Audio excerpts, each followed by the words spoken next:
In this Ethereum session, I really want to talk about where is the data stored and how you can get access to the data on the blockchain. So we're going to cover a couple of topics because they are very confusing, especially to people who are new. And I also saw this kind of confusing to people who are doing already business on the blockchain because there are a lot of moving parts that are not exactly as straightforward as connecting to a normal local database.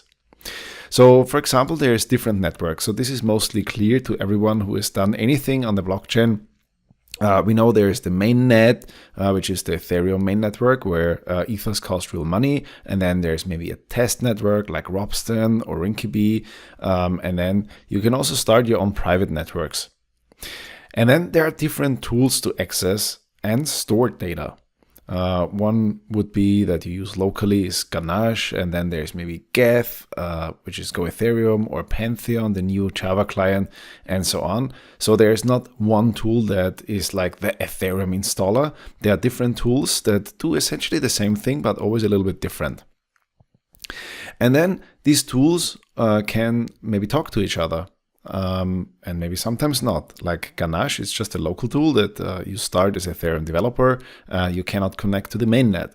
But with Geth, you can start a local private network, you can start a developer network, and you can connect to the mainnet and to the test networks, and so on. So sometimes they talk to each other, sometimes not.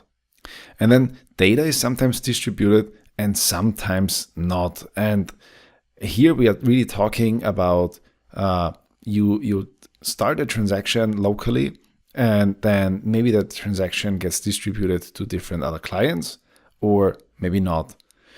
Even though there's consensus protocols in place, with Ganache, for example, you have two different consensus protocols. Still, data sometimes stays on your machine, is never getting distributed.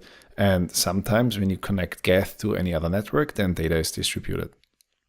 And then the question is always, where's the keys? Where are the private keys stored?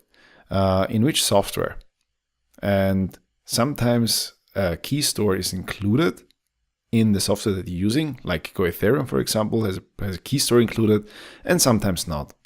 And sometimes it's also recommended not to use any Keystore and to use a hardware wallet. We're going to cover this in this video. So the first one is really the different networks. There's different networks, the mainnet and the test network, and they are not the same. They are not talking to each other. If you are connected to the test network, like the Ropsten test network, and you have one ether there stored on your address, and then you connect to the main network, you still have the same address because you have the private key to this address. But on the main network, which is the database, you don't have any ether stored on your address. It's only valid on the Ropsten test network. So always be careful to which network you're connected to. It's the first thing. Second thing is, there are different storage methods or different access methods to the blockchain. So let's say you want to connect to the mainnet or to the Ropsten test network, and there are a lot of different nodes connected to this network, and there are already a lot of different blocks, and you need only the latest block, obviously, and you want to do some reading of the blockchain. So there are different ways to do that. The one is a local node. So you would download Go Ethereum on your computer. That would be the node then running on your computer. And the node would connect to other nodes in the network and would start downloading the history, the block history, the blockchain history. And after it downloaded all the blocks, it's called synchronizing. Then you have all the data available on your computer, and you're connected to a node which is running directly on your machine, which is entirely different with nodes that are running on a server. So if you are using MetaMask, for example, then you're connecting to a service called Infura. They host blockchain nodes there. So for example, they have Go Ethereum running there, but they don't have the keys. So the question is always, how do you sign a transaction? Reading is very simple. Reading, you don't need any keys for that. Writing, you need a signature for writing anything to the network. So in case you want to write something, somewhere in a wallet, there's a private key, and this private key is used to create a signature of the transaction that is sent to the network. And obviously you cannot store this private key on a server. It would be really stupid. That's the whole point of how the blockchain access is working. So you have the private keys somewhere around, either on your computer or on a hardware wallet. And then you send off a transaction, maybe with a browser distributed application, a dApp, which has a Web3.js. And in this Web3.js, there is something like a web3.eth.send transaction. That's a method that you can call. And then it's sending off a transaction. But this transaction needs first to be signed. So somewhere around here would be the private key located, which is then used to sign the transaction. And then this transaction is sent off to Infura, or maybe you have your own hosted nodes, and this node is taking this transaction and is putting it into the transaction pool and then communicating with other nodes via the Dev P2P protocol, which is the difference to the previous slide here, where you are directly connected to your node. So it's very much likely possible that you maybe use Go Ethereum for this one, and Go Ethereum has a Keystore included. So your node would not be only an Ethereum node, it will also be a Keystore. But you can also use something like MetaMask, and then your browser is connecting to MetaMask, and then MetaMask is the Keystore and intercepting any communication between you and the node. And the node doesn't necessarily have to have any key stored. It just has a database, which address has how much ether, and that's it maybe. All right, going one slide further, then you have also developer networks, which is, for example, Ganache or Truffle, or even with Go Ethereum, you can start your own dev network. And that one would be entirely separated from any other blockchain out there. So if you start Ganache, then you have a local developer network running in memory. If you close Ganache, all the data is gone. It's not storing anything persistently on your hard drive. It's only keeping the data in memory as long as Ganache is running. And once it's stopped, the data is gone. You restart it, you start from scratch. That's very good if you run unit tests with your smart contracts. So you start Ganache, you run all the tests, you close Ganache, and you start fresh maybe, where it doesn't matter that you need any data persistently. Or you start Geth with a dev network, or you start Go Ethereum with a private network. So you see there's a lot of different ways to connect and create networks. The question is then, who can access? And that always boils down to the one who has the private key. Not only access in terms of reading. If you go to a public blockchain, permissionless public blockchain, everybody can read, but who can write? Who can send transactions and who can modify data? And the question is, where is the private key stored? And in the easiest way, that would be where we have the distributed applications right now running in your browser. It's HTML5. In the early days of Ethereum, you had to download the blockchain node, you had to run it locally, and then you had to synchronize all the blocks. It took like 2 days to do that. And then you could start accessing the blockchain. Now that's very inconvenient, and obviously that's not something that you want to do on the long run. So somebody started hosting Go Ethereum nodes. But the problem is, who has the key? Obviously you cannot host the key somewhere, because that's not what you want to do with Ethereum.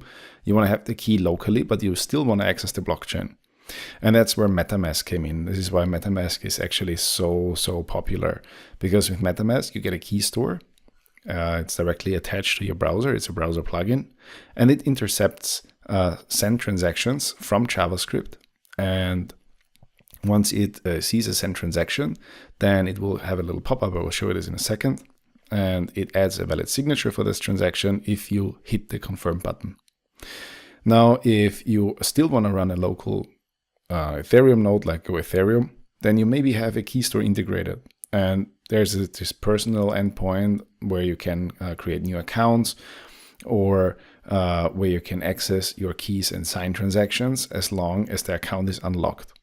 So that's two tools in one tool, basically. And Go Ethereum can do a lot more. But that's maybe the most confusing part. Go Ethereum can create different networks, it can access different networks, it can store your keys, it can access your keys, and so on. So Geth is a pretty powerful tool. At the beginning, it could even compile your Solidity code, but they took out this functionality. So they really want to focus on the main Ethereum node. And then obviously there's hardware wallets, and it was a lot of confusion. Why do I want to have hardware wallets? I can just print it out and put it in my safe, the private key, right? So the idea behind hardware wallets is not that you have like your private key stored on a piece of hardware that looks like a USB stick. The idea is that you have a hardware element that can sign transactions without revealing the private key. I'm going to show you this in a second too. So how does it look like with MetaMask? Let's say you have a classical HTML5 JavaScript application and you have this Web3.js library where you can interact with blockchain nodes. And then somewhere in the code, you use web3.eth.sendTransaction, and then you say from the account that is currently selected in MetaMask to this account, this Ethereum address, and then you send like a little bit of Whey or of Ether around. And then this is going to be sent off, and MetaMask intercepts this transaction, and it will show you this pop-up. It will say, okay, with this transaction, there was no Ether sent, but it's a contract interaction. It has some gas fee, and it will cost you a little bit. Do you really want to confirm this, or do you want to reject? So that nobody can send these transactions in bulk if you just exit the website, right? Okay, you hit confirm. The transaction is signed, and then it's forwarded to Infura or whatever node you selected in MetaMask for further processing. But the key part here is that you create a valid signature once you hit confirm. And with a hardware wallet, that is pretty much the same, but a little bit different. So you still have this web3.eth.send transaction, and then this is sent off to the hardware wallet for signing. But instead of showing you a pop-up, you have to press a physical button on your hardware wallet to confirm this. And the hardware wallet then, this hardware element, will create a valid signature for this one transaction without revealing the private key. So the private key is never revealed. And then it sends back this transaction with the signature, and this is further processed by either your local node or Infura or a server or any node that is running out there which has an HTTP, RPC or WebSocket interface where you can start interacting with. So how does these different clients compare with each other? So I tried to make this little table here. I hope I got it right, pretty much. And in my courses, I usually start with the Remix VM. We open Remix and we start doing something, and then you select this JavaScript virtual machine, and you have kind of a blockchain. And then the people say, like, why do I want to have a different blockchain if I already have a blockchain in my Remix? Now the problem is the Remix VM, JavaScript VM, is just, it's creating a new block once there's a transaction coming in, or it's simulating a block creation. And it's a single node where you cannot connect to. So it's really just running in your browser. And then the next thing that we usually do in the courses is we go to Ganache. And Ganache is, you can either have a proof of authority or proof of work. It's either generating a block when there is a transaction coming in, or it's just generating blocks every 1, 2, 3, 4, 5, 10, 15 seconds, whatever you give it as parameter. It's a single node. You cannot connect to other blockchain nodes. And but it's letting you connect from outside. So that means you can take your Remix or any HTML5 app and you can connect to your Ganache. So now your database is basically in Ganache instead of inside the browser. And then there's the full, I call it the full Ethereum clients. It's like something like Geth or Parity or Pantheon. And there are some more out there. They have different consensus protocols. I'm not sure if they already integrate proof of stake to some degree, but they definitely have all pluggable consensus protocols. All of them support proof of work. All of them can connect to other networks. All of them can create your own single node. All of them have an RPC connector, HTTP RPC connector. All of them have WebSockets. And more importantly, they can store data persistently on your hard drive. So with Ganache, you close Ganache, data is gone. With Geth, you create your private network, data stays persistent on your hard drive. They write blocks on your hard drive. Once you start it, they just keep writing new blocks. So the database has always the latest state and the blocks store the history. And then they can connect to other blockchain nodes which understand the Ethereum protocol. So Geth can talk to Geth, Geth can talk to Parity, Parity can talk to Pantheon, Pantheon can talk to Geth, and so on, because they all integrate the same protocol, but they have a different way of implementing their way of operation. So Geth is written in Go, Pantheon is written in Java, and then you can maybe integrate this Java code base into your Java project and so on. So what is the key takeaway here?